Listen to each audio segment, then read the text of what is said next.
তোমাদের অধ্যায়ে কাজ শক্তি ক্ষমতার কাজের চ্যাপ্টারে দেখো তোমাদের কাজ বের করার তিনটা ওয়ে আছে। ফার্স্ট ওয়ে হচ্ছে সূত্র দ্বারা, F S actually F dot S, F S cos theta. Second way হচ্ছে গ্রাফ থেকে, অর্থাৎ ধরো এফ এর সাপেক্ষে একটা থাকবে গ্রাফ, আর এক্স এর সাপেক্ষে, এক্স হচ্ছে মিটারে দেওয়া আছে, ধরো একটা গ্রাফ দেওয়া আছে এরকম।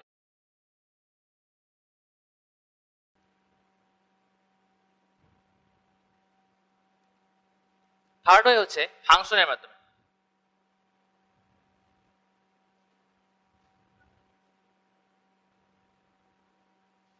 দেখো প্রথম টাইপের কোশ্চেনে তোমাকে ডাইরেক্ট ফোর্স দেওয়া থাকবে, যে কোনো একটা বস্তুর উপর এত ফোর্স প্রয়োগ করলাম, বস্তুটা সরণ হয়েছে, এরপরে তোমাকে কাজ বের করতে বলবে।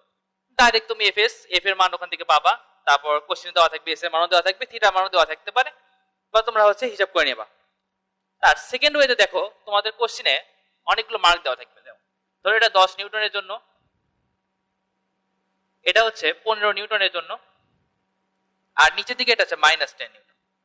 তোমাকে যদি এই এই পথটার জন্য এ থেকে বি পয়েন্টে যাওয়ার মধ্যে কাজ বের করতে বলে, তুমি কিভাবে করবা? প্রত্যেকটার এরিয়া বের করবা। এরিয়া 1, এরিয়া 2, এরিয়া 3, এরিয়া 4, সবগুলো এরিয়া যদি যোগ করে দেই, total area T1 plus T2 plus T3 T4 দিলাম। চারটা এরিয়া যদি যোগ করে দেই তাহলে আমি কাজ পাবো। দেখো প্রথম যে এটা একটা আয়তক্ষেত্র, এটা মান দেই ধরো 1 থেকে 2, 3, 4, 5 দিলাম। এখন দেখো প্রথম এরিয়া আয়তক্ষেত্র, W1 এর জন্য আয়তক্ষেত্রের ক্ষেত্রফল, দৈর্ঘ্য গুণন প্রস্থ। তো এখানে দেখো দৈর্ঘ্য আছে কত 10, আর প্রস্থ 1 থেকে 2 এর মধ্যে, অর্থাৎ রেঞ্জ কত 1, তো 1 বসালাম, অর্থাৎ 10 জুল। W2 যদি বলি তাহলে দেখো আবার এখানে আয়তক্ষেত্র, 15 গুণন রেঞ্জ কত 2 থেকে 3 এর মধ্যে, অর্থাৎ 1, 15 গুণন 1 সমান 15 জুল। W3 যদি বের করি দেখো তো এখানে মাইনাস এফ দেওয়া আছে, অর্থাৎ -10 নিউটন। এটা কি বোঝাচ্ছে? অর্থাৎ আমি ফোর্স মানে বিপরীত দিকে, আমি যেদিকে প্রথমে ফোর্স প্রয়োগ করতাম 10 নিউটন, এবার তাহলে আমি বিপরীত দিকে 10 নিউটন বল প্রয়োগ করতেছি। তো এটা দ্বারা যদি কাজ বের করতে চাই তাহলে কিভাবে বের করবো দেখো তো, -10 ইন্টু রেঞ্জ কত 3 থেকে 4 মানে 1, -10 জুল। W4 দেখো এখানে একটা ত্রিভুজ আছে, ত্রিভুজের ক্ষেত্রফল হাফ গুণন ভূমি গুণন উচ্চতা। ভূমি দেখো 4 থেকে 5 এর মধ্যে, অর্থাৎ 1, আর উচ্চতা দেখো 10 নিউটন পর্যন্ত, অর্থাৎ 10, অর্থাৎ এখানে আমি পেলাম হচ্ছে 5 জুল। এখন তোমার কাছে হচ্ছে টোটাল কাজ, তাই টোটাল কাজ কিভাবে বের করবা? সবগুলো যোগ করে দেবা। W টোটাল দেখো কত আসবে, +10 -10 কেটে গেল, এখানে 20 জুল। এটা সেকেন্ড ওয়ে। এবার থার্ড ওয়ে দিকে যাই। দেখো থার্ড ওয়েতে হচ্ছে সব একটা ফাংশন দেওয়া থাকবে। আচ্ছা ফাংশনটা কেন দেওয়া থাকে বলো তো? ফাংশনটা দেওয়ার অর্থ হলো যে ওখানে আমি কোনো বস্তুর উপর যে ফোর্সটা প্রয়োগ করতেছি সেই ফোর্সটার কোনো ফিক্সড ভ্যালু নাই, অর্থাৎ ফাংশনটা প্রতি সেকেন্ডে পরিবর্তন হবে, বা বলতে পারো যে প্রত্যেকটা অবস্থানের জন্য আলাদা আলাদা, অর্থাৎ ফাংশনটা একটা অর্থাৎ ফোর্স একটা ফাংশন অনুসারে চলতেছে। সো তখন তুমি কিভাবে করবা? আমরা সবাই জানি যে W equal integration of x initial থেকে x ফাইনালের মধ্যে f dx, অর্থাৎ f কে x ইনিশিয়াল থেকে x ফাইনালের মধ্যে যদি ইন্টিগ্রেশন করি তাহলে আমি যেটা মান পাবো সেটাই হচ্ছে x ইনিশিয়াল থেকে ফাইনালের মধ্যে কোনো বস্তুকে নিয়ে যেতে কৃত কাজ। যেমন ধরো এখানে আমি যদি কোশ্চেনে বলতাম যে x ইকুয়াল 1 পয়েন্ট থেকে x ইকুয়াল 3 পয়েন্টের মধ্যে নিয়ে যেতে বস্তুর পর কৃত কাজ কত, বা W এজেন্ট, এজেন্ট মানে কি যে বল প্রয়োগ করতেছে সেই agent, W agent equal what. তাই দেখো W এজেন্ট আমি কি লিখতাম, ইন্টিগ্রেশন অফ x ইনিশিয়াল, অর্থাৎ যে পয়েন্ট থেকে আমার শুরু হবে, x ইনিশিয়াল কত এখানে 1, 1 থেকে 3 এর মধ্যে ফাংশনটা আবার লিখবো 3x² + 5x + 2 dx। ক্যালকুলেটরে ইন্টিগ্রেশন করতে পারবে বা হাতে করতে পারবে, প্রবলেম নাই। ক্যালকুলেটরে জাস্ট দেখবা যে একটা ফাংশন আছে, এরকম একটা বাটন আছে বুঝছো, এটা ইউজ করবা। এখানে এই নিচেরটা হচ্ছে তোমার লোয়ার লিমিট, উপরটা হচ্ছে আপার লিমিট, আর এখানে তুমি হচ্ছে ফাংশনটা তুলবা ক্যালকুলেটরে, দেন তুমি হচ্ছে ইকুয়াল দেবা, তোমার এখানে রেজাল্ট চলে আসবে সামথিং জুল। আচ্ছা এটুকু দ্বারা তুলে নাও, দরকার তুলে নাও, তারপর নেক্সট টপিকে দিকে যাবো।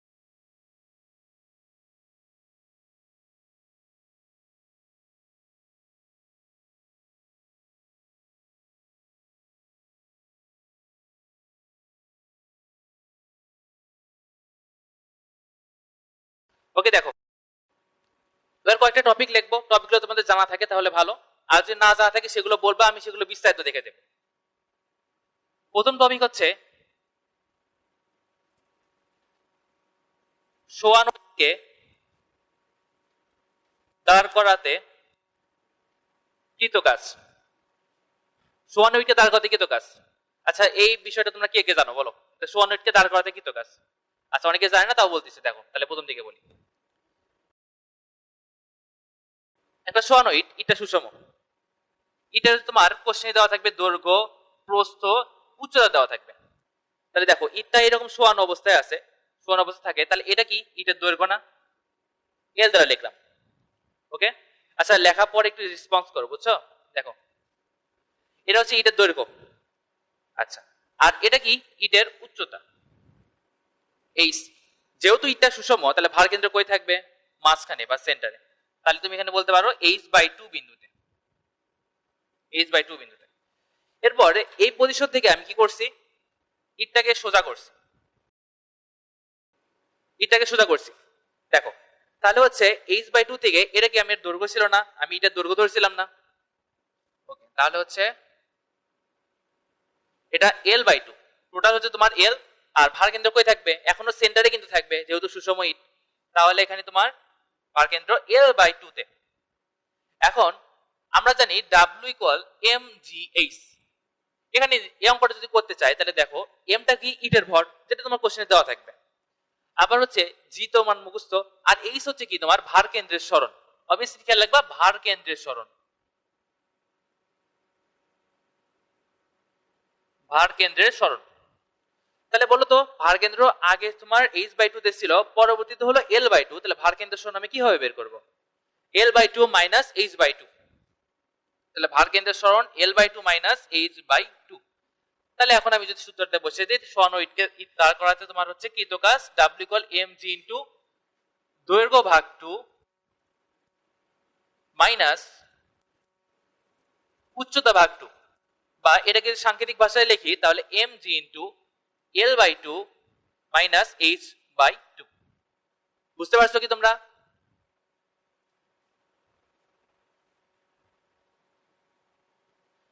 আচ্ছা দেখো, সেকেন্ড টপিক হচ্ছে n সংখ্যক ইটকে একটির ওপর আরেকটি দাঁড় করাতে ডাব্লু বা কৃত কাজ বের করো। n সংখ্যক ইট একটির পর আরেকটি দাঁড় করাতে, অর্থাৎ তোমার কাছে ধরো অনেকগুলো ইটের স্তূপ আছে, n সংখ্যক, এখানে n সংখ্যক ইট আছে, বুঝতে পারছো? এবার তোমার কাজ হচ্ছে কি, এই পজিশন থেকে তুমি কি করবা? ইটকে একটার পর একটা বসাবা। এখানে 1 নাম্বার ইট বসালা, এরপর 2 নাম্বার ইট বসালা, এরপর 3 নাম্বার ইট বসালা। কতগুলা? n সংখ্যক, n সংখ্যক ইট বসাচ্ছ, ঠিক আছে? আচ্ছা দেখো ইটটা কি সুষম না? তাহলে ভার কেন্দ্র কই থাকবে? সেন্টারে। তাহলে দেখো ভার কেন্দ্র যদি এটা যদি h হয়, তাহলে ভার কেন্দ্র কই থাকবে? h/2 পয়েন্টে। Am I right? এবার এই 1 নাম্বার ইটকে যদি আমি এখানে নিয়ে যাই, তাহলে দেখো তো ভার কেন্দ্র এখনো তো মাঝখানেই থাকবে নাকি?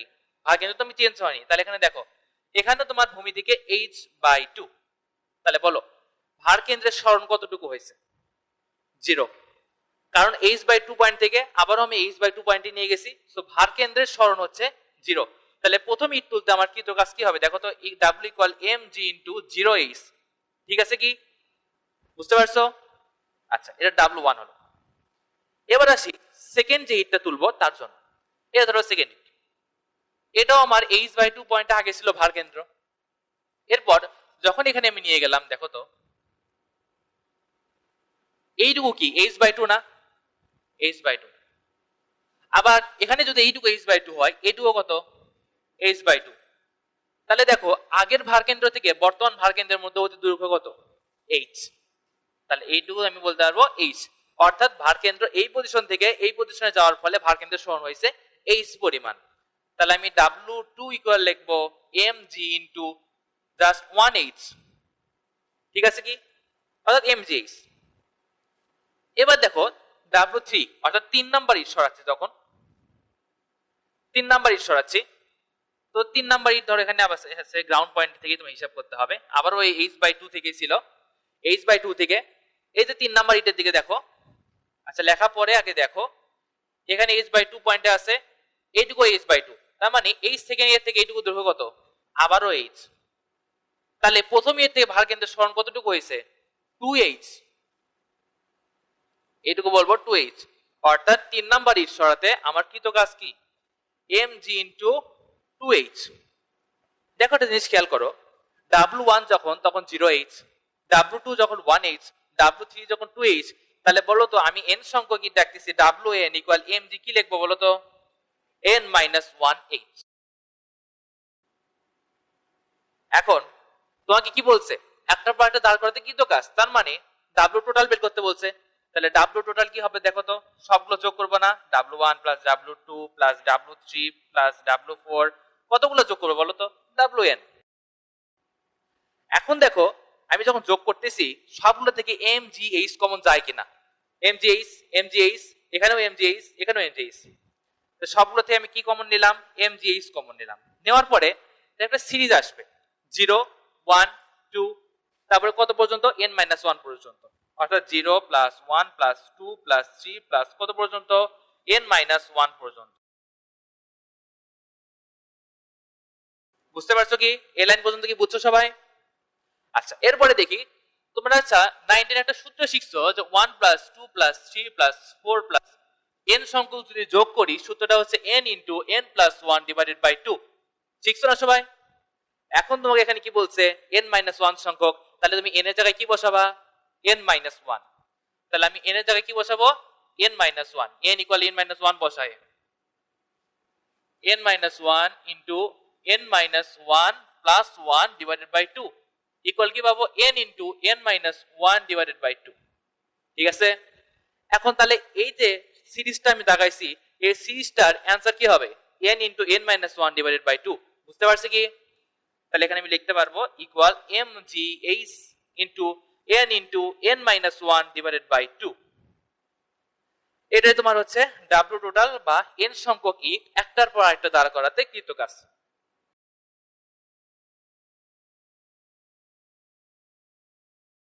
লিখে নাও।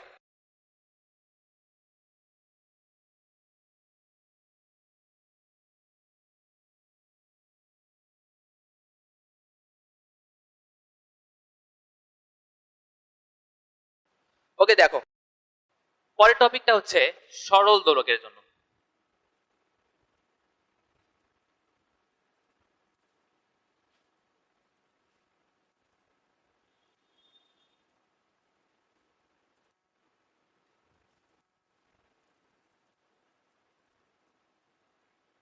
সরল দোলক, আচ্ছা সরল দোলক সম্পর্কে সবারই ধারণা আছে, সরল দোলকটা এরকম হয়, উপরে কোনো কিছুর সাথে একটা সুতা আটকানো থাকে, সুতার ভর প্রায় নগণ্য টাইপের হয়, আর নিচে একটা বব থাকে, বুঝতে পারছো? তো আমার কোশ্চেন হচ্ছে কেস 1 এর ক্ষেত্রে, দেখো কেস 1 এর ক্ষেত্রে দুইটা কেস আছে, কেস 1 এর ক্ষেত্রে এই ববটাকে আমি নিয়ে যাচ্ছি এইভাবে, এ পয়েন্ট নাম দিলাম, এটা দিলাম হচ্ছে আমি বি পয়েন্ট নাম, এবং কোশ্চেনে তোমাকে আরেকটা জিনিস উল্লেখ আছে, প্রথমত উল্লেখ আছে সুতার দৈর্ঘ্য দেওয়া থাকবে এল, ববের ভর দেওয়া থাকবে এম, আর কোশ্চেন আরেকটা উল্লেখ আছে যে এই কেন্দ্রীয় রেখার সাথে আমি কত ডিগ্রি কোণ উৎপন্ন করছি, অর্থাৎ এখানে আমি থিটা কোণ উৎপন্ন করছি, এটা তোমার কোশ্চেনে দেওয়া আছে। এখন তোমাকে বলছে যে এই এ পয়েন্ট থেকে বি পয়েন্টে ববকে নিয়ে যেতে কৃত কাজ কত, তাহলে দেখো তো আবারও ওই কৃত কাজ w ইকুয়াল mgh, আর m তো কোশ্চেনে দেওয়া আছে ববের ভর, g এর মান মুখস্থ, আর h টা কি, ভার কেন্দ্রের সরণ। এখন তোমাকে যদি কোনোভাবে ভার কেন্দ্রের সরণটা বের করতে পারো তাহলে কিন্তু অ্যান্সার শেষ। তো ভার কেন্দ্রের সরণ দেখো, আমি এখান থেকে একটা সোজা রেখা টানলাম, নাম দিলাম সি পয়েন্ট, আর ওখানে নাম দিলাম ও পয়েন্ট, তাহলে দেখো তো এই এসিটা যদি বের করতে পারি, এটাই ভার কেন্দ্রের সরণ না, আগে ভার কেন্দ্র এখানে ছিল, পরের ভার কেন্দ্র এখানে গেছে, তাহলে ভার কেন্দ্রের সরণ কতটুকু হয়েছে, এসি পরিমাণ, তাহলে এসি ইকুয়াল কি বলতে পারি, এইচ।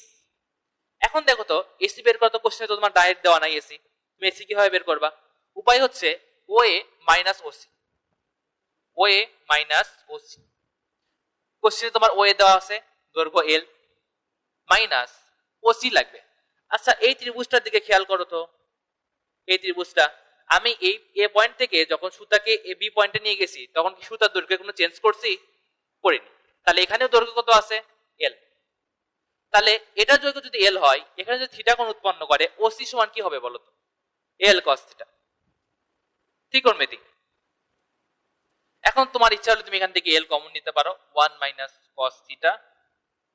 তাহলে এখন তোমাকে যদি ডাব্লিউ বের করতে বলে, তাহলে M G into L into 1 minus cos theta. বিষয়টা কি বুঝতে পারছি? তুলে নাও।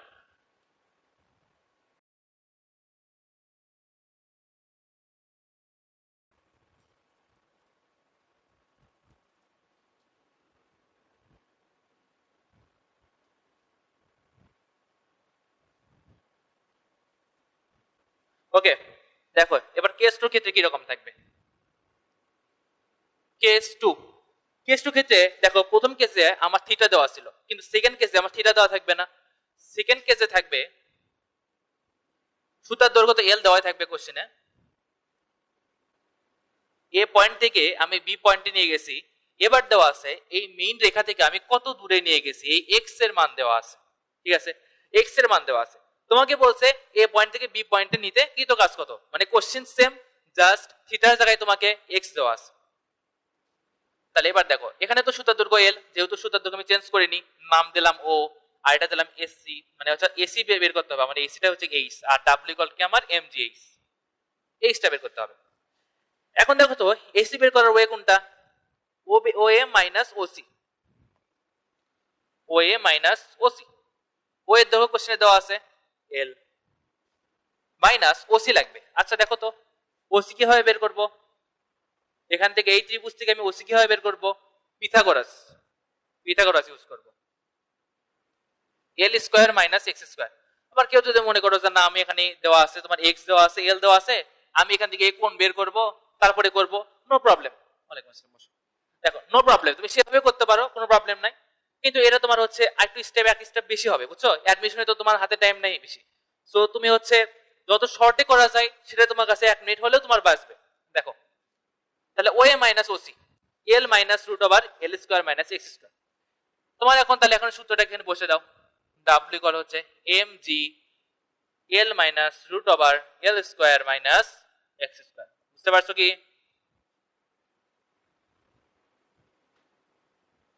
লিখে নাও।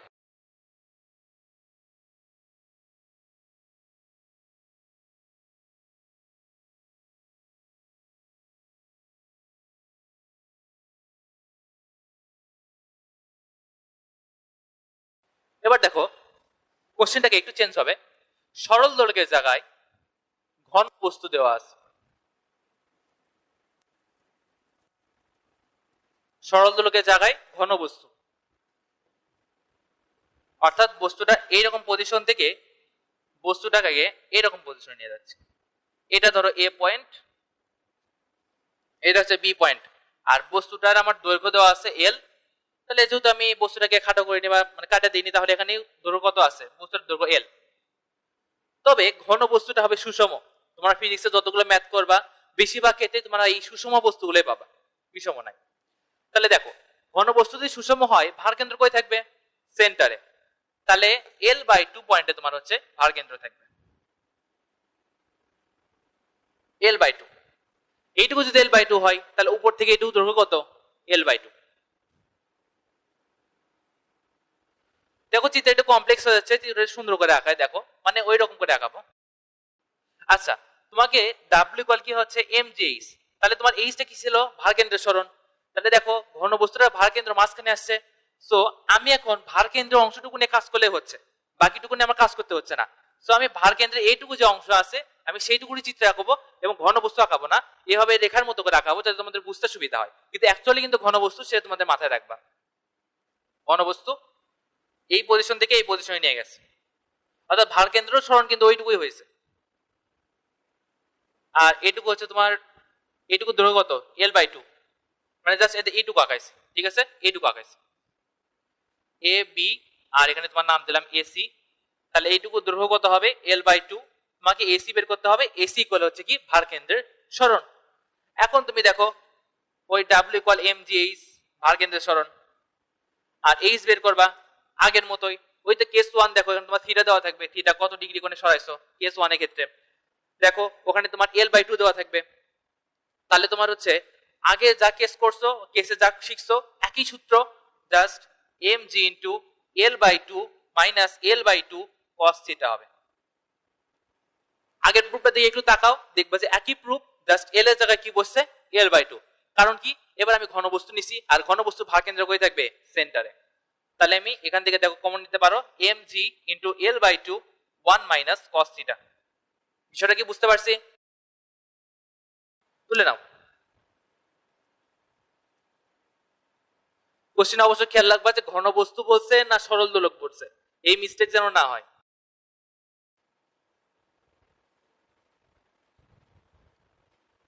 ওকে, এবার দেখো এটা হচ্ছে তোমার কেস 1 গেল। কেস 2 আগের মতোই সাজাবো আমি। কেস 2 এখানে তোমার হচ্ছে L/2 দেওয়া আছে, এখানেও L/2, A থেকে B পয়েন্ট নিয়ে গেছি, এখানে তোমার x দেওয়া আছে। তাহলে এবারেও আমার ওই L এর জায়গা থেকে হবে L/2।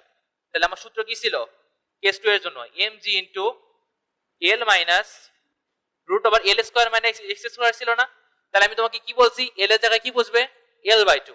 তাহলে এখন L/2 বসাও, তো minus L/2 whole square x স্কয়ার mg into L/2 minus root over L square by 4 minus x square. বিষয়টা কি ক্লিয়ার?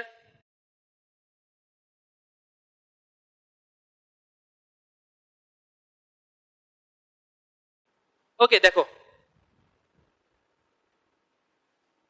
পরের টপিকে আসি। পরের টপিক হচ্ছে শক্তির সংরক্ষণশীলতা নিয়ে। হেডিং দাও শক্তির সংরক্ষণশীলতা।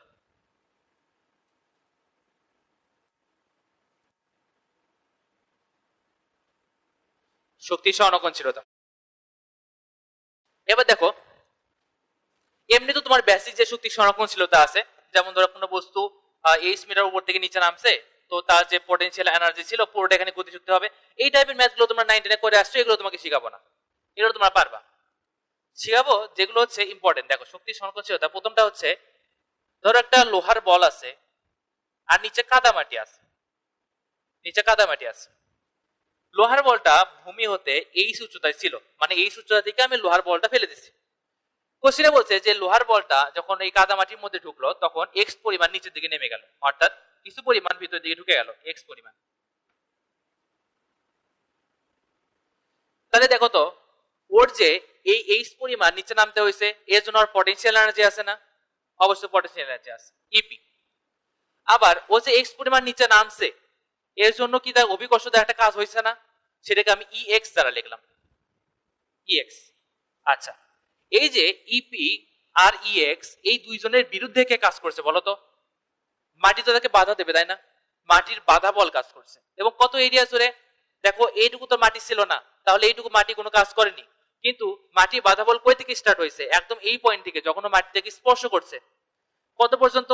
ও যে এক্স পরিমাণ নিচে নামছে, এই এক্স পরিমাণ পর্যন্ত মাটির বাধা বল কাজ করছে। মাটির বাধা বলকে এফ দ্বারা লিখলাম, আর কত মিটার প্রবেশ করছে এক্স মিটার ধরে নিলাম।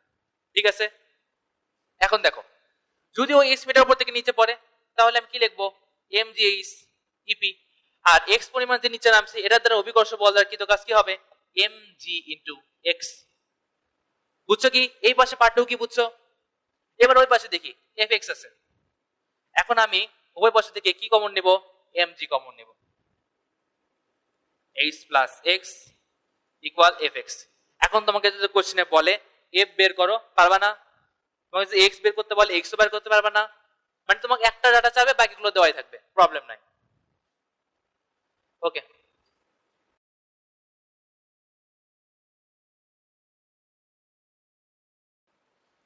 এবার শক্তি সংরক্ষণশীলতার কেস, এটা হচ্ছে কেস 1। কেস 2, দেখো ধরো একটা দেয়ালে তুমি পেরেক মারতেছো, দেয়ালে তুমি পেরেক মারতেছো, আর এখানে তোমার কাছে হাতুড়ি আছে। যখন তুমি দেয়ালে পেরেক মারতেছো এই ধরনের কোশ্চেন থাকবে, তখন অবভিয়াসলি কোশ্চেনে তোমার দেওয়া থাকবে যে পেরেকটা কত বেগে, মানে ওই হাতুড়িটা কত বেগে পেরেকে আঘাত করছে সেটা কোশ্চেন দেওয়া থাকবে। ধরে দিলাম হচ্ছে 20 মিটার পার সেকেন্ড বেগে আঘাত করছে। বি মিটার পার সেকেন্ড বেগে আঘাত করছে, তার ফলে এই লোহাটা ভিতরে কিছু পরিমাণ ঢুকে গেছে, এক্স পরিমাণ ঢুকে গেছে। তাহলে দেখো তো ওর মধ্যে যে এনার্জিটা ছিল, টোটাল এনার্জি ও কই ওয়েস্ট করছে? এই যে ভিতরে এক্স পরিমাণ ভিতরে ঢুকলো, এই এক্স পরিমাণ যে তার দেওয়াল কি তাকে বাধা বল দেয়নি? অবশ্যই বাধা বল দিচ্ছে। সেই বাধা বলকে আমি এফ দ্বারা লিখলাম, তাহলে এফ এক্স পরিমাণ শক্তি, তাহলে হচ্ছে এফ এক্স পরিমাণ শক্তি তোমার দেয়াল প্রয়োগ করছে, আর হচ্ছে যে গতি শক্তি ছিল সেই গতি শক্তিটাই পুরোটাই ওয়েস্ট হয়েছে। তাহলে ই কে ইকুয়াল কি লিখবো দেখো তো, এফ এক্স, লাইন থেকে লিখতে পারি ই কে ইকুয়াল এফ এক্স, অর্থাৎ যে পরিমাণ তার গতি শক্তি ছিল পুরোটা ওয়েস্ট হয়েছে কোথায়? এক্স পরিমাণ ব্রেককে ভিতরে ঢুকাইতে। হাফ এমভি স্কয়ার ইকুয়াল হচ্ছে এফ এক্স। বুঝতে পারছো কি? এখান থেকে তোমাকে এফ বের করতে পারলো বা এক্স বের করতে পারলো, পারবা, ইজি। যেটুকু তুলে নেওয়া দরকার তুলে নাও, মিশাবো।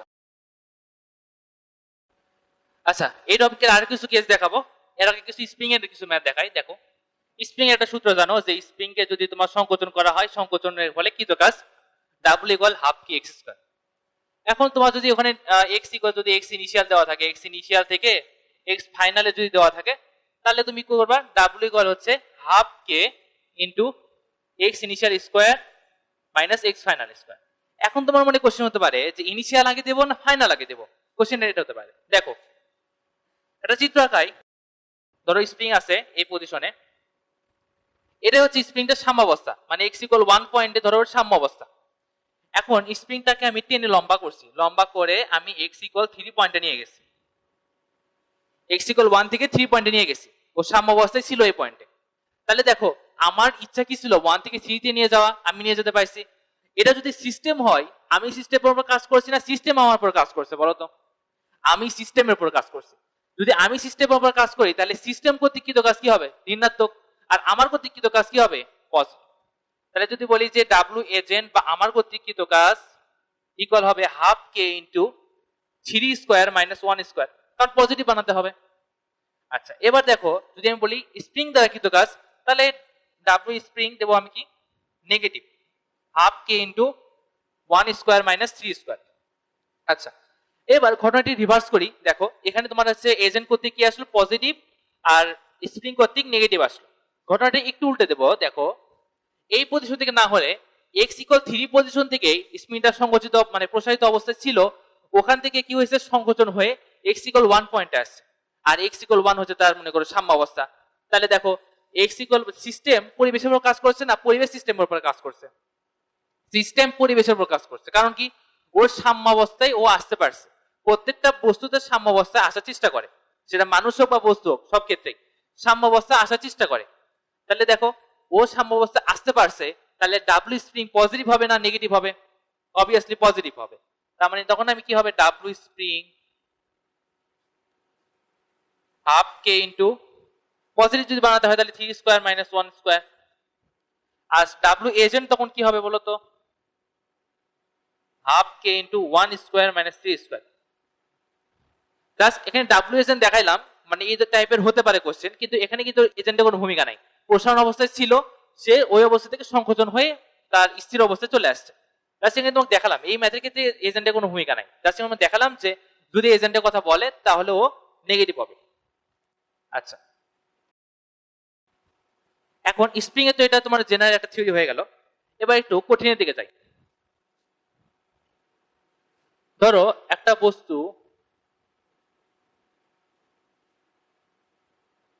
এম ভরের বস্তু এইচ উচ্চতা থেকে, এম ভরের একটা বস্তু এইচ উচ্চতা থেকে একটা স্প্রিং এর উপর পড়ছে। স্প্রিংটার তোমার সংকোচন ধ্রুবক বা স্প্রিংটার কে তোমার দেওয়া আছে সামথিং নিউটন পার মিটার, কোশ্চেনে দেওয়া আছে। এখন দেখো তোমাকে কোশ্চেনে বলছে যে এই বস্তুটা যখন স্প্রিং এর উপর পতিত হবে, স্প্রিংটাকে কতটুকু সংকুচিত করবে, অর্থাৎ তোমার এক্স এর ভ্যালু বের করতে বলছে। X equal what? তাহলে দেখো তো এই যে এই সূত্রটা থেকে পড়বে তার জন্য কি পটেনশিয়াল এনার্জি ছিল না? ছিল। তাহলে ইপি, এখন তোমাকে দেখতে হবে এর যে পটেনশিয়াল এনার্জি ছিল, এরপরে তোমার হচ্ছে এ যখন স্প্রিংটা সংকোচন হবে, এই সংকোচন এই ধরো এক্স পরিমাণ সংকোচন হয়েছে, তাহলে বস্তুটাকে কি এক্স পরিমাণ নিচে নামতে হয়েছে না? তাহলে এটার জন্য আমি ইএক্স হবে না? ওই যে আগের মতোই তোমার হচ্ছে লোহার বল কাদার মধ্যে প্রবেশ করলো, সেম টাইপ ইপি, মানে তার পটেনশিয়াল এনার্জি ছিল, তাকে এক্স পরিমাণ নিচে নামতে হয়েছে। এই দুইটা সমষ্টি দ্বারা কি করছে, ইপি প্লাস ইএক্স, এই দুইটা সমষ্টি কি করছে, স্প্রিং কে সংকোচন করছে, অর্থাৎ হাফ কে এক্স স্কোয়ার। আর ইপি সমান আমি কি লিখতে পারি, এম জি এইচ, আর ইএক্স সমান M G X equal half K X square. M G common দিলাম, এইচ প্লাস এক্স ইকুয়াল হচ্ছে হাফ কে এক্স স্কোয়ার। ঠিক আছে, এটুকুই বুঝতে পারছো? ওকে,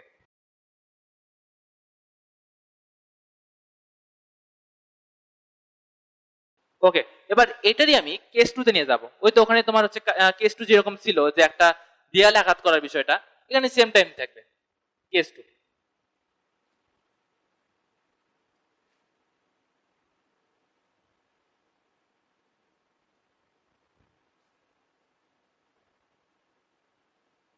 ধরো একটা বস্তু, এ বস্তু, এম ভরের বস্তু, সেটা ভি মিটার পার সেকেন্ড বেগে একটা স্প্রিং আঘাত করছে, স্প্রিং ধ্রুবক কে দেওয়া আছে, তোমাকে বলছে কতটুকু সংকোচন হবে।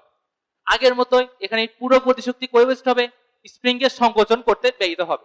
তাহলে এখানে হাফ এম ভি স্কোয়ার পুরোটা স্প্রিং কে সংকোচন করবে হাফ কে এক্স স্কোয়ার। বুঝতে পারছো? এখান থেকে এম ভি স্কোয়ার ইকুয়াল কে এক্স স্কোয়ার লিখতে পারবা। এখান থেকে তোমাকে যেটাই বের করতে বলো, কে বের করতে পারলে মানে বললে তোমাকে কে বের করবা, আর এক্স এর ভ্যালু বের করতে বললে এক্স এর বের করবা। বিষয়টা ইজি।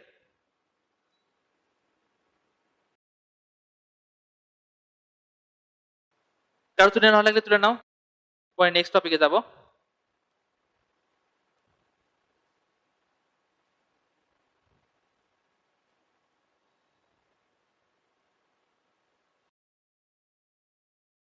আচ্ছা দেখো আগেটুকু মিশালাম।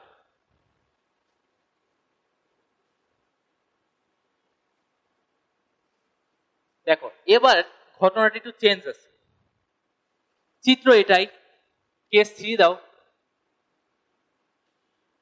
বস্তুটা এই সূত্র থেকে নিচে পড়তেছে, কিন্তু এখানে একটা, এটা যদি M1 হয়, এখানে তোমার M2 ভরের বস্তু দেওয়া আছে। মান দিলাম ধরো M1 হচ্ছে 3 কেজি আর M2 হচ্ছে 4 কেজি। স্প্রিং আছে, স্প্রিং এর সাথে সংকোচন আছে, স্প্রিং আছে, তারপরে স্প্রিং এর কে দেওয়া আছে তোমার হচ্ছে 440 ধরলাম নিউটন পার মিটার। এখন তোমাকে বলছে x ইকুয়াল হোয়াট, মানে এই বস্তুটা যখন এরপর পড়বে তখন কতটুকু সংকোচন করবে। এখন দেখো যখনই দেখবা যে স্প্রিং এর উপর কোনো বস্তু যুক্ত আছে, তখন অবভিয়াসলি মনে রাখবা এখানে একটা সংঘর্ষ হবে। কোন কার সাথে সংঘর্ষ হবে, এই যে M1 ভরের বস্তুটা এখানে পড়বে তার সাথে একটা সংঘর্ষ হবে। তার মানে ও এখানে এই পরিমাণ উচ্চতা থেকে যে বেগ নিয়ে পড়বে সেই বেগেই স্প্রিং কে সংকোচন করতে পারবে না, সেই গতিশক্তি সে ইউজ করতে পারবে না, বরং তার সাথে একটা সংঘর্ষ হবে, সংঘর্ষের পরে একটা বেগ পাবে, সেই বেগ দ্বারা ইউজ হবে।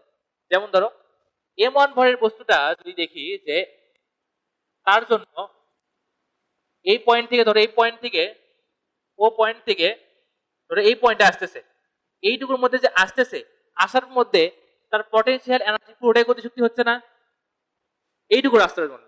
তাহলে প্রথমটার জন্য আমি লিখি M1 into G into H equal of M1 V square. তাহলে ভি স্কোয়ার এখানে কি পাচ্ছি দেখো তো, 2gh, তাহলে V equal root over twice GH. তাহলে এই যে ভি পাইলাম, এই ভিটা কোনটা বলতো, এই সূত্রটা নামার পর M1 ভরের বস্তুর বেগ। আচ্ছা এটা গেল প্রথম স্টেপ। এরপরের স্টেপ দেখো, এ যা মানে এরপরে নামবে একটা বেগ পাইলো, এই বেগ দ্বারা সে M1 ভরের বস্তুর সাথে সংঘর্ষ করবে। আর সংঘর্ষ পরের বেগ পরে করার সূত্রটা আছে ভরবেগ সংরক্ষণশীলতার নীতি, ওইটা ইউজ করতে হবে।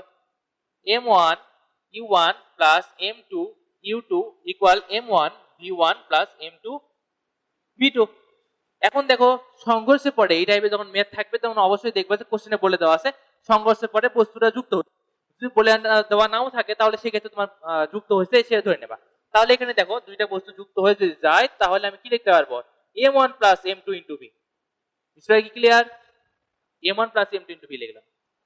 এখন দেখো M1 ধরছিলাম 3 কেজি, তো এখানে 3 লিখে দিলাম, N2 U1, U1 কোনটা বলো তো, ও যে এইচ পরিমাণ নিচে নামলো, নামার পরে ওর যে বেগটা অর্জন করছে সেটা দ্বারা তো সংঘর্ষ করছে কিনা, সে তো সংঘর্ষ করছে। তার মানে তার জন্য আদি বেগ অ্যাকচুয়ালি এই এইচ নামার পরের সর্বশেষ বেগ। তাহলে এখানে ইউ1 এর মান কি লিখবো, √2gh প্লাস, দেখো তো ইউ2 যে বস্তুটা ছিল m2u2, এ আদি অবস্থায় 0 মিটার/সেকেন্ড বেগে ছিল না, তার তো কোনো মুভমেন্ট ছিল না, তাহলে তার জন্য ভরবেগ কত ছিল, 0। আর সংঘর্ষের পরে m1 প্লাস m2 3 প্লাস কত আছে 4 কেজি, এ টু ভি, ভি নিট দিলাম। দেখো এটা হচ্ছে সংঘর্ষের পরের বেগ।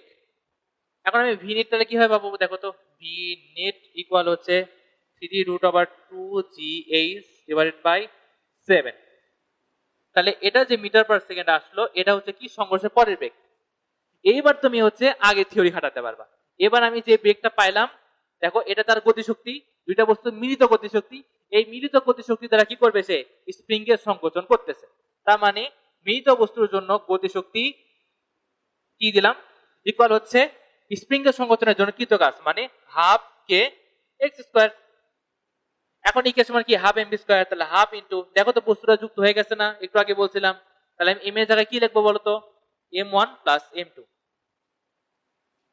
m1 plus m2 into V square, মানে হচ্ছে V net square equal half K into X square. এখন তো সবকিছু বের করা হয়ে গেল। তোমার এক্স যদি বের করতে বলে এক্স বের করবা, কে যদি বের করতে বলে তো কে বের করবা, বুঝতে পারছো? মানে এই কোয়েশ্চেন থেকে তোমার অ্যাট লাস্ট সব অ্যান্সার চলে আসে। তুলে নাও, যা তুলে নাও দরকার তুলে নাও।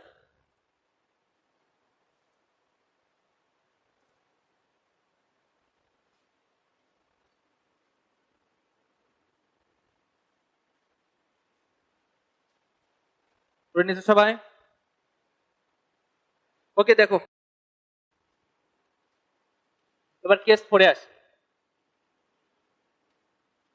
কেস 4, কেস 4টা একটু ডিফারেন্ট। এখানে স্প্রিংটা উপরে ছিল, আগে ছিল কি স্প্রিং নিচে, এবার দিছি স্প্রিংটাই উপরে, আর স্প্রিং এর সাথে কোনো বস্তু অবশ্য নাই, এরকম অবস্থায় দিছি। আরেকটা বস্তুকে আমি ভি মিটার/সেকেন্ড বেগে উপরের দিকে নিক্ষেপ করছি। তাহলে দেখো কোশ্চেনটা শোনো, যে বস্তুর একটা মানে স্প্রিং এর কে দেওয়া আছে তোমাকে, স্প্রিং এর কে দেওয়া আছে এবং বস্তুটা কত বেগে আমি নিক্ষেপ করছি সেটা কোশ্চেনে দেওয়া আছে, এবং তোমাকে বলছে স্প্রিংটা কতটুকু সংকোচন হবে, অর্থাৎ তোমাকে কি বের করতে বলছে, এক্স বের করতে বলছে। ওকে, দেখো এখন আমার যে ভি বেগে আমি নিক্ষেপ করলাম এটা কি তার গতিশক্তি না, তাহলে এই পয়েন্টে তার একটা গতিশক্তি থাকবে না, ই কে। এখন দেখতে হবে যে এই ই কে কোন কোন শক্তিতে কনভার্ট হচ্ছে। প্রথম শক্তিতে হচ্ছে, দেখো ও যদি এইচ পরিমাণ নিচে নামে থাকে তাহলে তাকে প্রথমে এইচ উচ্চতা পর্যন্ত উঠতে হবে। এইচ উচ্চতা পর্যন্ত ওঠার জন্য তাকে কিভাবে, দেখো তো ইপি লাগবে না, ইপি লাগবে না, পটেনশিয়াল এনার্জি লাগবে না, সে পটেনশিয়াল এনার্জি দ্বারা প্রথমে এইচ পরিমাণ উপরে উঠবে। এরপরে দেখো স্প্রিংটাকে সে সংকোচন করবে এক্স পরিমাণ, তাহলে যেহেতু সংকোচন করতেছে তাহলে এক্স পরিমাণকে তাকে উপরে উঠতে হয়েছে না, এখানে একটা অভিকর্ষতার কাজ হয়েছে না, তাহলে আগের মতো এখানে কি থাকবে, ই এক্স থাকবে। প্লাস এইটুকু যে গতিশক্তি ছিল এই ছাড়াও আরেকটা কাজ করছে, কি কাজ করছে, স্প্রিংটাকে সংকোচন করছে, plus half K X square, অর্থাৎ সংকোচন করতে কৃত কাজ। সবগুলো কি হয়েছে, এই ই কে দ্বারা কাজ হয়েছে। লাইনটা কি বুঝতে পারছো?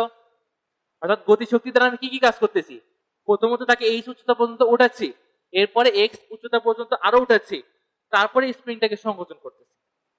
তাহলে এবার একটু মানে একটু সুন্দর করে লেখো, এম জি লিখলাম, M G H plus M G X plus half K X square equal E K, মানে হাফ এম বি স্কোয়ার দিলাম, কমন নিলাম, M G H plus X plus half K X square equal হচ্ছে কি half M B square. লাইনটা কি বুঝতে পারছো? বুঝতে পারছো?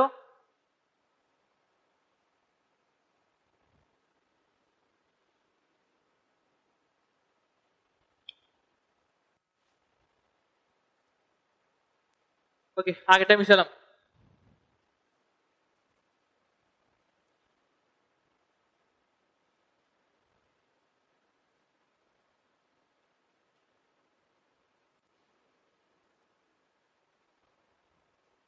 ওকে, তোমাকে একটা কোশ্চেন দেবো, দেখো কোশ্চেনটা দেখো।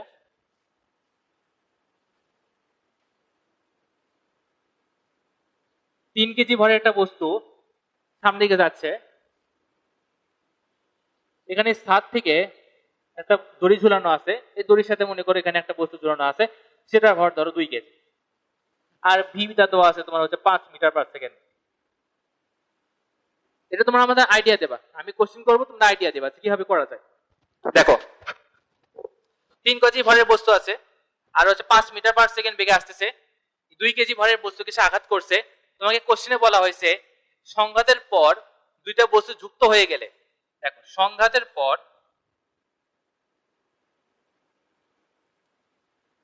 বস্তুদ্বয় যুক্ত হয়ে গেলে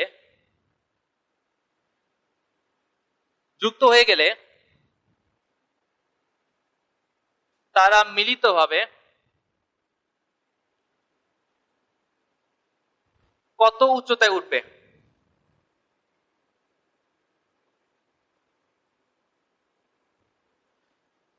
অর্থাৎ 3 কেজি ভরের বস্তু 5 মিটার/সেকেন্ড বেগে আসতেছে, 2 কেজি বস্তুতে সংঘর্ষ করছে, সংঘর্ষের পরে দুইটা বস্তু যুক্ত হয়ে গেছে, এরপরে মনে করো বস্তুটা এভাবে দড়ির সাথে মনে করো এইভাবে উঠে গেছে, এভাবে উঠে গেছে। তোমাকে বলছে সে কতটুকু উপরে উঠছে, এইচ এর ভ্যালু তোমার কাছে চাইছে, এইচ ইকুয়াল হোয়াট। তোমার কাছে কোশ্চেনটা একটু ঘুরেও বলতে হবে না, যেমন ধরো এইচ এর যে ভ্যালুটা হবে, কোশ্চেনে তোমাকে ধরো যে টিচার কোশ্চেন করবে সে অ্যান্সার তো জানেই, সে এইচ বের করে তোমাকে বললো যে ছাদ অত মিটার দূরে আছে, তোমার সংঘর্ষের পরে বস্তুদ্বয় মিলিত হবে কি ছাদকে স্পর্শ করবে কিনা, এই টাইপের কোশ্চেন থাকতে পারে, বা তোমাকে ডাইরেক্ট এইচ বের করতে বলে। এখন একজন বলো যে কিভাবে করতে পারি এটা, আমি আইডিয়া দাও একজন। হ্যাঁ, আরেকবার বলো না, আরেকজন আইডিয়া, এনিওয়ান? জি, হ্যাঁ গতিশীল। দেখো এই যে যুক্ত হবে, সংঘর্ষ করবে, সংঘর্ষের পর একটা বেগ হবে না, আমি কি বলছি কোশ্চেনে, দেখো দুইটা বস্তু যুক্ত হয়ে যাবে, তার মানে এখানে এ যে আসবে, আসার পরে দুইজন মিলে ভর বেগের সংরক্ষণশীলতাকে খাটাতে হবে। m1u1 plus m2u2 plus equal m1 plus m2, যেহেতু বস্তুটা যুক্ত হয়ে যাচ্ছে সুতরাং মিলিত বেগ, এটা ভি নেট দিলাম। প্রথম স্টেপ, এটা হচ্ছে প্রথম স্টেপে তোমাকে এভাবে করতে হবে। এখন দেখো m1 এটাকে ধরলাম যে 3 কেজি ভরের বস্তু, কত বেগে আসতেছিল 5 মিটার/সেকেন্ড, ভি এর মান 5 দিলাম। আচ্ছা এই বস্তু কি স্থির ছিল না, তাহলে এর জন্য ভরবেগ কত হবে, 0। বস্তু দুটো যুক্ত হয়ে গেছে, তার মানে কি 3 KG plus 2 KG into V net, এখান থেকে তুমি ভি নেট পাবা না,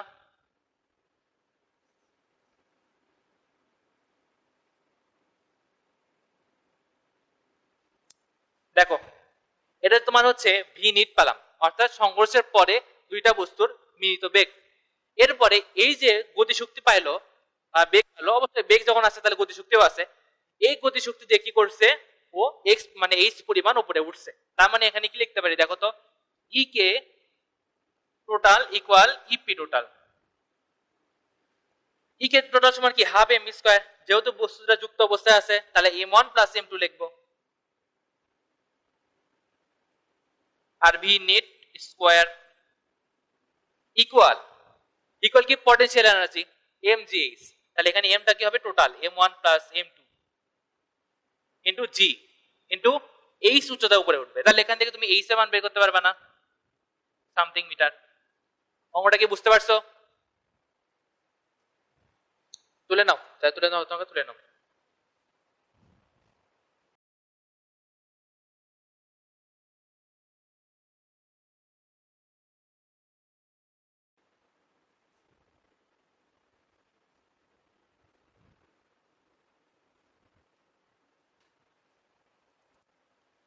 ওকে দেখো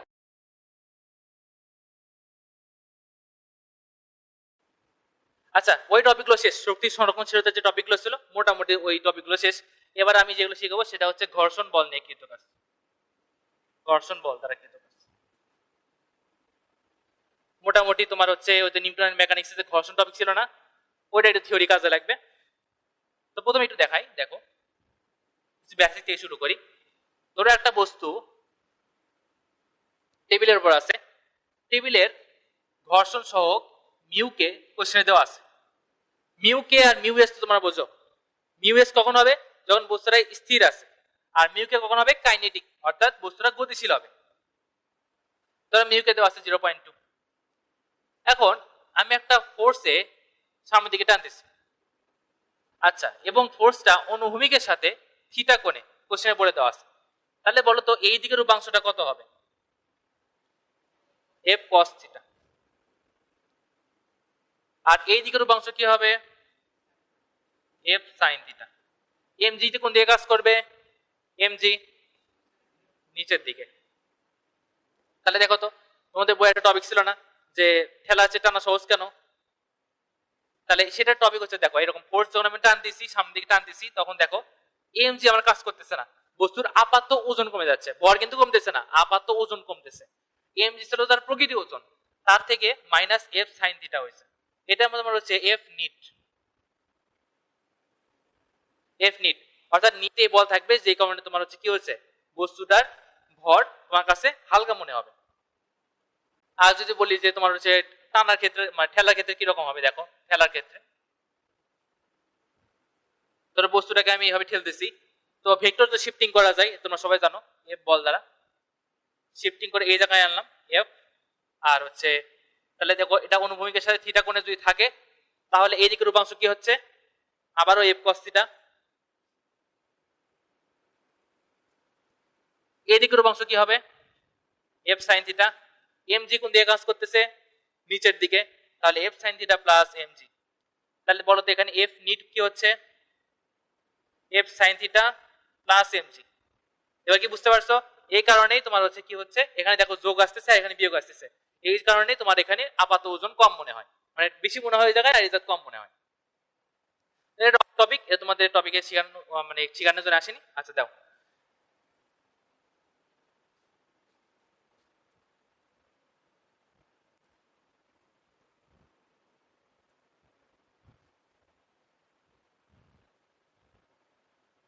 আচ্ছা দেখো কোশ্চেনটা এরকম,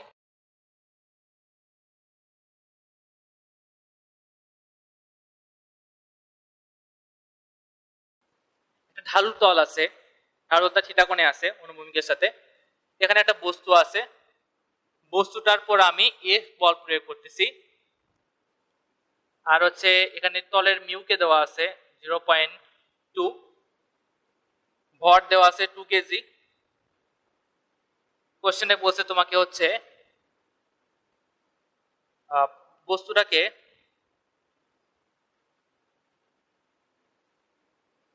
2 মিটার সরানো হলে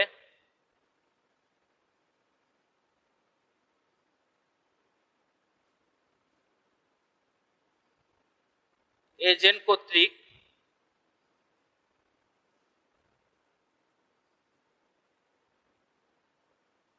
কৃত কাজ কত?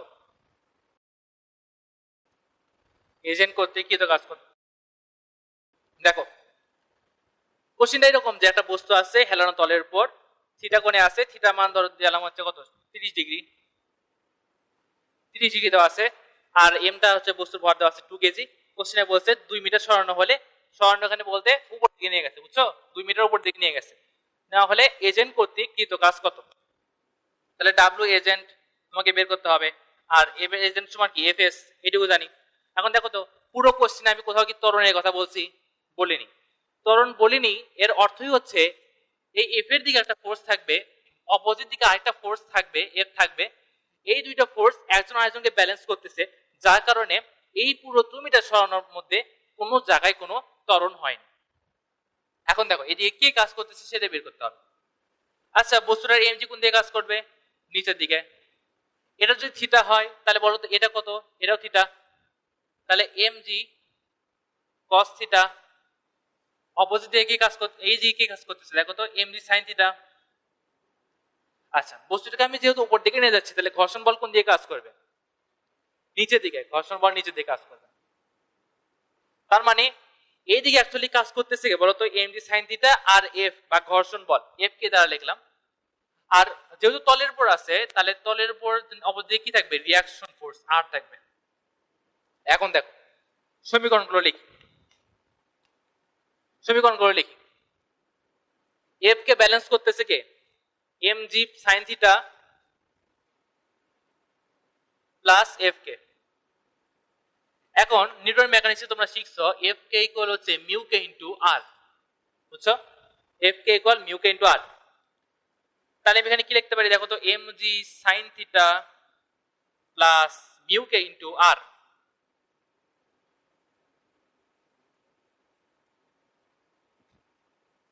এখন দেখো তো আর কে ব্যালেন্স করতেছে কে?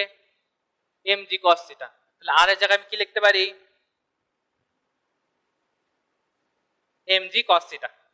এখন এখান থেকে তুমি এফ বের করতে পারবে না? mg কমন নিলেও লিখতে পারো, না নিলেও লিখতে পারো, সমস্যা নেই। sin থিটা প্লাস হচ্ছে মিউ কে ইনটু cos। এখান থেকে তোমার কোশ্চেনে দেখো ভর দেওয়া আছে, গ্র্যাভিটি দেওয়া আছে, থিটা দেওয়া আছে, মিউ কে দেওয়া আছে। তুমি এখান থেকে এফ এর মান বের করলা, সামথিং নিউটন। তোমাকে বলছে এজেন্ট কর্তৃক কৃত কাজ কত, তার মানে ডাব্লিউ বের করতে বলছে। ডাব্লিউ ইকুয়াল কি এফ এস। এস কত? 2 মিটার সরানো হয়েছে না? 2 মিটার। তাহলে হচ্ছে সামথিং জুল। বুঝতে পারছো কি ম্যাথটা?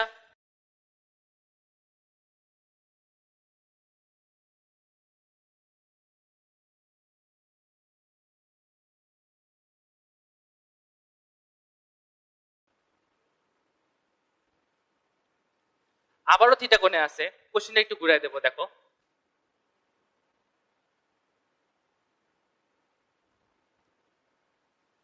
এবং এবার এফ এর মান বলে দেওয়া আছে 60 নিউটন। আর হচ্ছে তোমার ভরটা সবই দেওয়া আছে। এদিকে যদি এমজি কাজ করে আর এদিকে তোমার কি থাকবে? MG cos theta. আর এদিকে কি থাকবে বলো তো? MG sine theta. আর বস্তু কোশ্চেনে তোমার মিউকে দেওয়া আছে, মিউকে দেওয়া আছে মানে হচ্ছে এখানে কি ঘর্ষণ বল আছে। তাহলে অপোজিটে কি থাকবে? এফ কে। বস্তুটা যে উপরের দিকে যায়, তাহলে অ্যাকচুয়ালি উপরের দিকে যদি 60 নিউটন বল প্রয়োগ করি, অপর দিকে কি কাজ করতেছে? F K plus MG sine theta. এখন কোশ্চেনে তোমাকে বলছে যে বস্তুটার ত্বরণ কত। কোশ্চেনে বলছে তোমাকে ত্বরণ কত।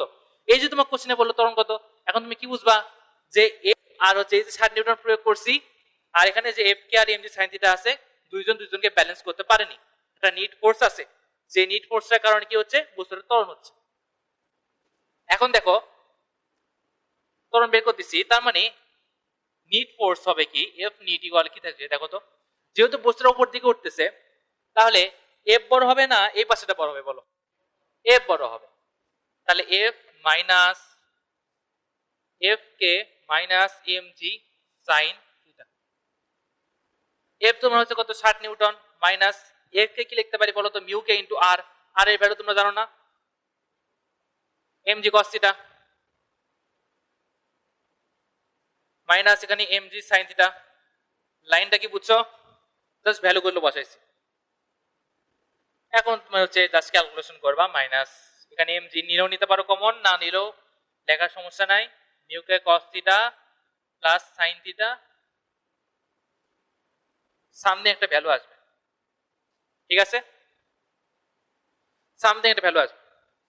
তাহলে এখান থেকে তুমি এফ ইকুয়াল কি জানি আমরা? M E, F net. এখানে তোমার বস্তুর ভর দেওয়া আছে কোশ্চেনে, তুমি এখান থেকে ত্বরণ বের করতে পারবে না? F net by M. আচ্ছা, এটা তোমার হচ্ছে জেনারেল থিওরি। আচ্ছা, যদি মনে করো যে কোশ্চেনটা এফ নিট ইকুয়াল মাইনাস আসছে, এফ নিট ইকুয়াল মাইনাস আসছে, কিন্তু কোশ্চেনে তোমাকে বলে দিচ্ছে কি বস্তুটা উপরে আছে, তার মানে কি কোশ্চেনটাতে ভুল আছে। তোমাকে এটাও ডিটেক্ট করতে বলতে পারে, বুঝছো? মানে কোশ্চেনে তোমাকে বলে দেওয়া আছে বস্তুটা উপর দিকে যাচ্ছে, বাট তুমি বের ক্যালকুলেশন করে দেখলা যে বস্তুটা নেগেটিভ হচ্ছে, মানে এফ নিট হচ্ছে নেগেটিভ। তাহলে তুমি কি বুঝলা? যে কোশ্চেনে ভুল আছে। কোশ্চেনটা হচ্ছে কি অ্যাকচুয়ালি হবে বস্তুটা নিচের দিকে নামতেছিল। যদি ধরো নেগেটিভ মান আসছে, তাহলে অ্যাকচুয়ালি কি হচ্ছে? বস্তুটা মানে F M G F K plus M G sine theta, এই দুটো জিনিসই এফ এর চেয়ে বড়। বুঝতে পারছো? সো তোমার ত্বরণটাও কি আসবে তখন? ত্বরণটা তোমার নেগেটিভ আসবে। বুঝতে পারছো কি?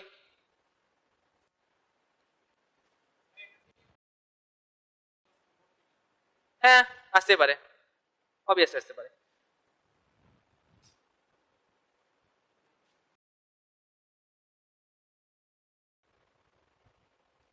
আচ্ছা লেখো, একটা কোশ্চেন লেখো।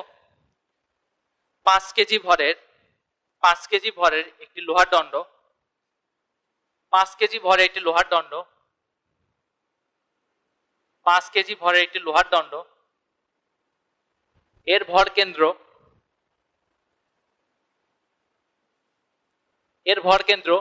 বি প্রান্ত হতে 3 মিটার দূরে অবস্থিত। বি প্রান্ত হতে এ এর দিকে 3 মিটার দূরে অবস্থিত। বি প্রান্ত হতে এ এর দিকে 3 মিটার দূরে অবস্থিত। আচ্ছা, এবার লেখো যে এ প্রান্তে 2 কেজি ভরের একটি বস্তু যুক্ত করলে, এ প্রান্তে 2 কেজি ভরের একটি বস্তু যুক্ত করলে 2 কেজি ভরের একটি বস্তু যুক্ত করলে বি প্রান্তকে মাটিতে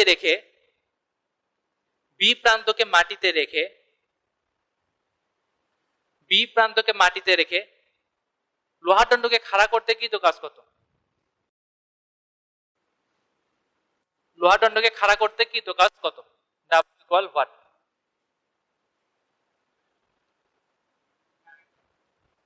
ওকে, দেখো প্রথম থেকে বলতেছি। 5 কেজি ভরের একটি লোহার দণ্ড, অর্থাৎ দণ্ডটা হচ্ছে তোমার চিত্র আগে নাও যে এ বি, এবং দণ্ডটার ভারকেন্দ্র বি প্রান্ত থেকে 3 মিটার দূরে অবস্থিত। বস্তুটার এ প্রান্তে 2 কেজি ভরের একটি বস্তু যুক্ত করা হলো। দণ্ডটিকে বি প্রান্তকে মাটিতে রেখে খাড়া করতে কৃত কাজ কত? আচ্ছা, তোমাদের 2 মিনিট টাইম দিলাম, করো দেখি কে করতে পারো।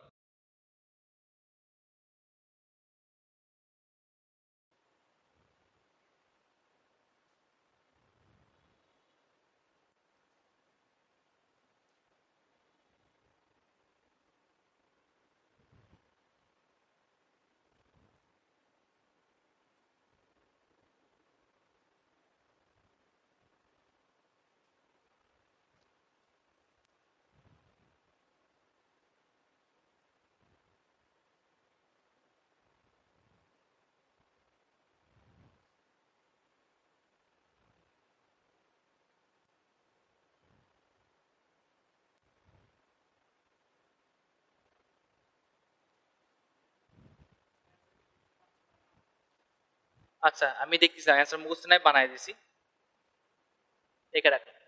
এখন দেখো সলভ করি, হয়ে গেছে। দেখো, আমি বস্তুটাকে বি প্রান্তকে মাটিতে রেখে খাড়া করছি। ভার কেন্দ্র কই আছে? বি প্রান্ত থেকে 3 মিটারে। তাহলে দেখো এখানে গ্রাউন্ড পয়েন্টে ছিল, এই পয়েন্টে যখন খাড়া করছি তখন এখানে 3 মিটার উপরে। তাহলে দেখো তো ভার কেন্দ্রে অ্যাকচুয়ালি সরণ কতটুকু হয়েছে? 3 মিটার না? ভার কেন্দ্রের সরণ 3 মিটার হয়েছে। তাহলে এইচ ইকুয়াল কি 3 মিটার। কোনটার জন্য? শুধুমাত্র রডের জন্য। শুধুমাত্র রডকে খাড়া করতে কিন্তু কাজ হচ্ছে ডাব্লু রড যদি বলি M G into H. M কত? রডের ভর 5 কেজি, জি এর মান তো মুখস্থ। আর এইচ দেখো তো ভার কেন্দ্রের সরণ কত হয়েছে? 3 মিটার না? আগে ছিল গ্রাউন্ড পয়েন্টে, এখান থেকে যখন খাড়া করছি তখন ভার কেন্দ্র কই গেছে? 3 মিটার উপরে। তাহলে ভার কেন্দ্রের সরণ অ্যাকচুয়ালি হয়েছে কত? 3 মিটার। 15 জি। বুঝতে পারছো কি? এটা হলো কিসের কারণে? ওই রড খাড়া করতে। কিন্তু এর সাথে আমি কি বলছি? এ প্রান্তে 2 কেজি ভরে একটা বস্তু যুক্ত করছি। তাহলে এ যখন খাড়া হয়েছে তখন দেখো তো তাকে কত মিটার যেতে হয়েছে? আচ্ছা, আমি কি লেন্থ দিছিলাম? রডের লেন্থ দিছিলাম? আচ্ছা, রডের লেন্থ তুই কেমন বের করছো? তাহলে রডের লেন্থই দিই না, তুমি বের করছো কেমন? আচ্ছা, রডের লেন্থ আমি ধরে নিলাম হচ্ছে 5 মিটার। কোশ্চেন তোমার লিখে নাও, রডের লেন্থ হচ্ছে 5 মিটার। দেখো, আমি যখন এ প্রান্তকে যখন এই টোটালি উপরে করছি তখন দেখো তো এ ছিল গ্রাউন্ড পয়েন্টে, এখান থেকে সে এই পয়েন্টে আসছে। তাহলে ভার কেন্দ্রের সরণ হচ্ছে কত বলতো? টোটাল 5 মিটার না? রডের জন্য ভার কেন্দ্রের সরণ হচ্ছে 3 মিটার, বাট ওর সামনে যে বস্তুটা যুক্ত আছে সেই বস্তুটার ভার কেন্দ্রের সরণ হচ্ছে কত? 5 মিটার। তাহলে এই বস্তুর জন্য ডাব্লু 1 দিলাম ধরো, তাহলে হচ্ছে বস্তুর জন্য 2 কেজি এম জি ইন্টু 5, 10 জি। তাহলে ডাব্লু টোটাল কি হবে বলতো? ডাব্লু রড প্লাস ডাব্লু 1 মানে কত? 25 জি, এত জুল। বুঝতে পারছো কি? ম্যাথটা ইজি ছিল। অ্যান্সার কি একই আসে? হ্যাঁ বলো। জি জি, হ্যাঁ ওটা আরেকটা ওয়ে, কিন্তু ওইভাবে করলেও হবে, কিন্তু এটা সবচেয়ে ইজিয়েস্ট ওয়ে, বুঝছো?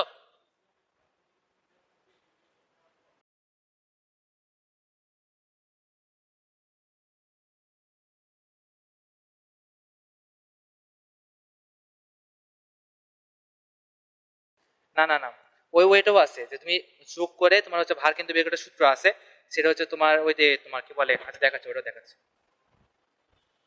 ও বলছে যে আমি বস্তুটা যুক্ত করলাম, যুক্ত করার পরে তো ভার কিন্তু এখানে সরে আসবে, ঠিক আছে না? ওটা একটা সূত্র আছে, ওইটা একটা ওয়ে। ওই সূত্রটা হচ্ছে এরকম, দেখো 2 কেজি ভারে যুক্ত করলাম না, ভার কিন্তু এখান থেকে 3 মিটার না, তাহলে এটুকু কত, 2 মিটার। দেখো এখানে 2 মিটার না, তার বস্তুটা দেওয়া আছে 5 কেজি। তো পরিবর্তিত তোমার ভার কিন্তু বের করার সূত্র হচ্ছে 3 গুণন, মানে ওই যে তোমার একটা ছিল না সরলরেখার সূত্র, ওই সূত্র ইউজ করতে হবে।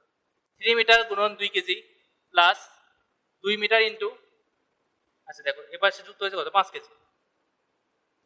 মানে এরকম টাইপের একটা সূত্র ছিল, 3+2, এরকম টাইপের একটা সূত্র ছিল, বুঝছো? সূত্রটা এক্স্যাক্টলি আমার মনে না, কিন্তু অ্যাকচুয়ালি এই টাইপের একটা সূত্র ছিল। তো ওটা একটু হার্ড ছিল, এই জন্য এটা হচ্ছে সবচেয়ে ইজিয়েস্ট। অ্যান্সার একই আসবে।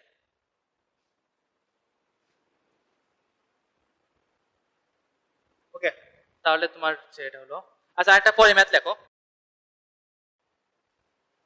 যে একটা আহ, কূপের কূপের দৈর্ঘ্য, একটা কূপের দৈর্ঘ্য 20 মিটার, একটা কূপের দৈর্ঘ্য 20 মিটার,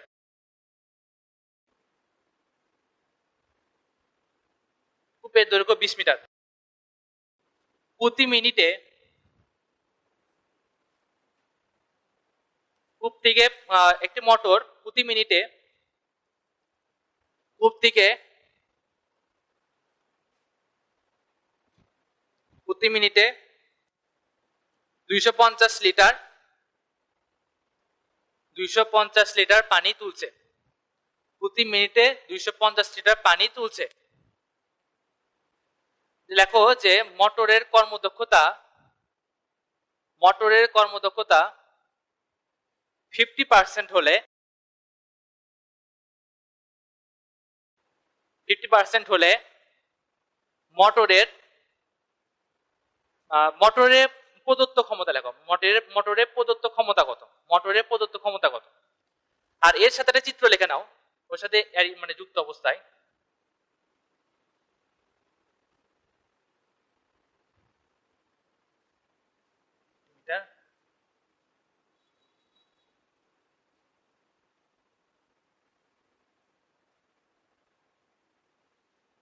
দেখো কোশ্চেনটার মধ্যে ওখানেই শেষ হয়নি, কোশ্চেনটা আর লাস্টে আর একটু হিন্ট দেওয়া আছে কি, এই যে 20 মিটার থেকে পানি তুলছে না, তোলার পর কোশ্চেন দিয়ে খেয়াল করো, ও পানিকে 10 মিটার/সেকেন্ড বেগে নিক্ষেপ করছে, বুঝছো?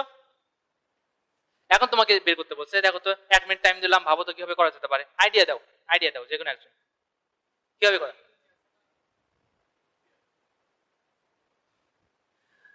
আমি তোমাকে কি বলছি, খুব বলছি না চৌবাচ্চা বলছি, খুব বলছি। আচ্ছা কুব আর চৌবাচ্চার মধ্যে অনেক ইয়ে আছে, ডিফারেন্স আছে, দেখো একটু বলে দিচ্ছি। কুব আর চৌবাচ্চা,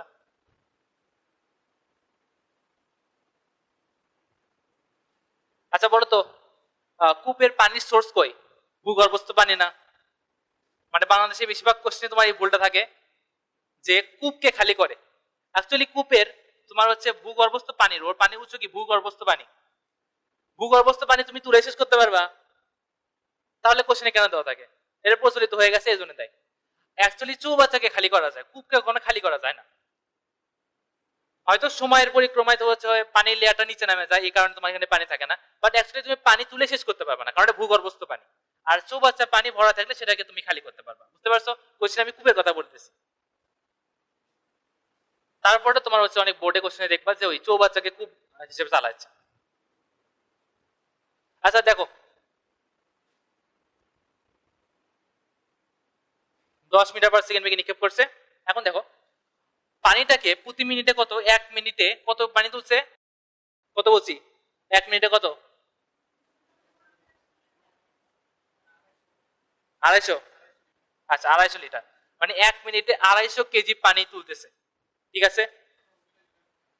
হুম, ওই তো লিটারে, লিটারে তো 1 লিটার মানে 1 কেজি না। আচ্ছা দেখো 1 মিনিটে 250 লিটার পানি তুলতেছে, তার মানে হচ্ছে 1 লিটারে 250 কেজি পানি তুলতেছে, ঠিক আছে? জাস্ট ও ওই পানিটাকে তুলেই ক্ষান্ত হয়নি, ওখানেই আবার 10 মিটার/সেকেন্ড বেগে নিক্ষেপ করতেছে। তার মানে ওকে দুইটা কাজ করতে হচ্ছে, প্রথমত ইপি বা পটেনশিয়াল এনার্জি, আর একে নিক্ষেপ করতে হয়েছে 10 মিটার/সেকেন্ড। তাহলে দেখো তো টোটাল এনার্জিটা কত হবে, ই টোটাল ইপি প্লাস ই কেনা, ইপি সমান কি এমজিএইচ,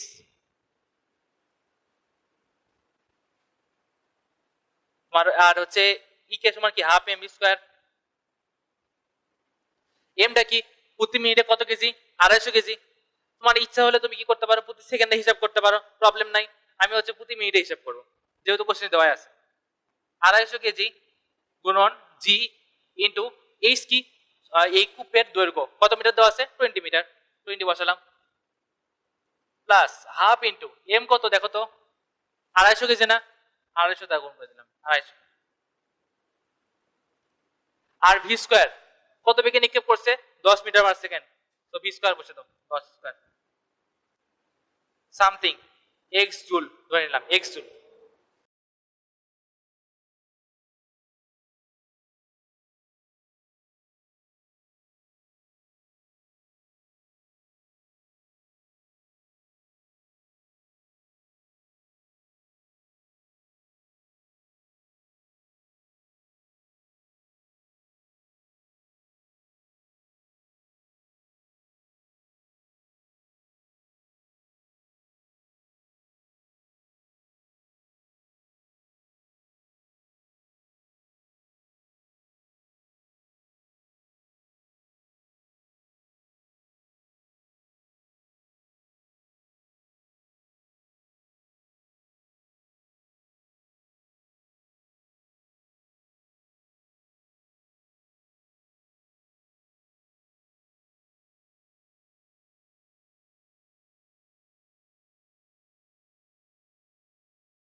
আশা করি সব বুঝে গেছো। এখানে তোমার ডাব্লিউ আউট হচ্ছে তোমার এক্স জুল, যেটা হচ্ছে তোমার অ্যাকচুয়ালি টোটাল কাজ। এরপরে দেখো এটা আমি আউটপুট পাইলাম না, তাহলে পি আউট কি হবে, ডাব্লিউ আউট বাই টাইম, এখানে থেকে তুমি এক্স বাই 6 দিলা, ওয়াট পাইলাম। এরপরে তোমার ইটা ইকুয়াল কি, P out by P in, সবাই জানো 1996। তুমি এখান থেকে তুমি হচ্ছে পি ইন বের করতে বলছে, জাস্ট পি ইন বের করলা, অ্যান্সার এটুকুই, ছুটি।